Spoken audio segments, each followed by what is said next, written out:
Imagine this. You're 49 years old. You have exactly $38 in your pocket, a backpack with 2 shirts, and you're curled up under a noisy highway bridge because the shelter was full. That was me. My name is Daniel. 3 months earlier, I had a house, a wife of 26 years, a business, savings, everything. Then one Tuesday morning, it all disappeared. Not in a fire, not in a crash. It vanished because the person I trusted most on this planet betrayed me in a way so cold it still steals my breath when I think about it. I'm going to tell you exactly how I ended up homeless, how a single American flag from 1987 became the key to everything, and how years later, a police officer walked up to me while I was digging through a dumpster and said 6 words that turned my entire world upside down. Homeland Security wants your location. I swear the story you're about to hear is true. And by the end, you'll understand why revenge sometimes isn't about hurting someone back. It's about making the truth so loud they can never hide from it again. Let's start at the beginning. The day my perfect life cracked open. In 2018, I owned a small but successful construction company in Ohio. Nothing huge, but we built houses people loved. My wife Lisa and I had been high school sweethearts. We had 2 kids already out of college, a golden retriever, Friday night cookouts with neighbors, the whole American dream package. Lisa handled the books for the company. I trusted her more than I trusted myself. She was the organized one, the smart one. Every night I came home dirty from job sites and she had dinner ready and a smile that still made my heart skip. After 26 years. Then one morning in March, I got a call from my bank. "Mr. Carter, your business line of credit is maxed and overdue." I laughed. That was impossible. We had over $400,000 in the accounts just 2 months earlier. I drove straight to the bank. The manager slid a stack of papers across the desk. My signature was on every withdrawal. Hundreds of transfers, all to an account I had never seen. The final blow, our house mortgage had been paid off early, but not by us. The new deed was only in Lisa's name. I drove home in a daze. Lisa wasn't there. The closets were half empty. On the kitchen table sat a yellow legal pad with 3 words in her handwriting. "I'm sorry, Daniel." That night, I discovered my wife of 26 years had been moving money for almost 4 years into an account with her new boyfriend, a man I had never even heard of. By the time I found out, they had drained everything and disappeared. 3 months later, I was sleeping under that bridge.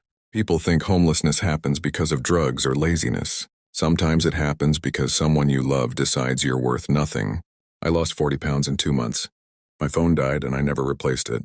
My driver's license expired. I became a ghost. I kept one thing, a small American flag folded in a triangle inside a plastic bag. It was the flag they gave Lisa and me when her father died in 1987. He was career Army. That flag had sat on our fireplace mantel for 31 years. When Lisa left, she took jewelry, photos, everything. But she left the flag on the table next to her note. I don't know why I kept it. Maybe because it was the only thing she didn't want. Every night under that bridge, I held that flag and asked the same question. How did I miss it? How did the woman who kissed me goodnight for 9,000 nights plan this behind my smile? I was angry. But more than angry, I was ashamed. I didn't want revenge yet. I just wanted to disappear. Then one freezing November morning in 2021, everything changed. I was behind a grocery store looking for anything edible in the dumpster. A police cruiser pulled up. I froze. I hadn't broken any laws, but when you look like I did, cops always find a reason. The officer stepped out. Big guy, gentle voice. "Daniel Carter?" I hadn't heard my own name in months. I nodded slowly. He didn't ask why I smelled like trash. He just said, "Homeland Security has been trying to find you for 6 weeks. They need you to come in today." I laughed. A dry, broken laugh. "Officer, I'm pretty sure you have the wrong guy. I'm nobody." He looked me straight in the eye and said, "Mr. Carter, you're the only person in America who can unlock something very big. And trust me, you're going to want to hear this." I thought it was a mistake, or a cruel joke. But something in his voice made me follow him to the cruiser. 2 hours later, I was sitting in a federal building, still wearing the same dirty coat, holding that 1987 flag in my lap like a security blanket. A woman in a navy suit introduced herself as Special Agent Ramirez. She slid a photo across the table. It was Lisa, tanned, smiling on a beach with the boyfriend. Then she slid another document, a Department of Defense contract from 1987. My signature was on it. I stared at it, confused. Back when I was 22, right out of the Army, I had worked one summer for a defense subcontractor. My job was simple: drive a truck, deliver sealed crates, never ask questions. One day I signed for receiving an empty crate that was supposed to go to storage. I thought nothing of it. I left that job weeks later and never looked back. Turns out that empty crate wasn't empty. It contained classified guidance chips for military equipment.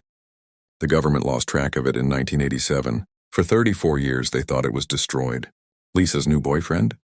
He was selling those exact chips on the black market. He thought he was safe, because the only living person whose signature proved the crate ever existed on was me, and I had vanished. Agent Ramirez looked at me and said, "Daniel, your wife didn't just leave you. She tried to erase you, because if you ever surfaced, their entire operation collapsed." I sat there shaking, not from cold, from the realization that the woman I loved had decided I was better off dead than in her way. I didn't want revenge anymore. I just wanted the truth to win. I spent 3 days with federal agents. I told them every detail I could remember from 1987. My signature, the route I drove, the warehouse number. Everything matched. 2 weeks later, Lisa and her boyfriend were arrested at the airport, trying to leave the country with $14 million in offshore cash. The news called it one of the biggest military tech smuggling rings in decades. My name was kept out of the papers, but Lisa knew. She knew the second they put the cuffs on her that the homeless man she threw away was the reason her perfect escape blew up in her face. I got a check from the government for cooperation. It wasn't millions, but it was enough to rent an apartment, buy a phone, and start rebuilding. I never spoke to Lisa again. She took a plea deal and disappeared into prison. Sometimes justice doesn't need your anger. Sometimes it just needs you to stay alive long enough for the truth to find you. Today I have a small one-bedroom apartment. On the wall hangs that same triangle-folded flag from 1987. It's faded, a little torn, but it's mine. Every time I look at it, I remember 2 things. First, people you love can hurt you worse than any stranger ever could. Second, your worth is not decided by the person who walks away. Your worth is decided by the person who keeps going when everything says quit. I still flinch sometimes when I see couples holding hands. Some wounds don't heal clean, but I'm not under that bridge anymore. And Lisa, she's the one who lost everything she stole because she forgot one simple truth. When you try to bury someone, you better make damn sure they're actually dead, because sometimes the person you throw away is the only one who can bring the whole house down without even trying. If you're watching this and someone betrayed you, left you with nothing, made you feel worthless, hold on. Keep breathing. The story isn't over. Sometimes the best revenge is just surviving long enough for the truth to do the rest. Thank you for listening to my story. If it helped even one of you feel less alone tonight, then every cold night under that bridge was worth it. I'll see you in the next one.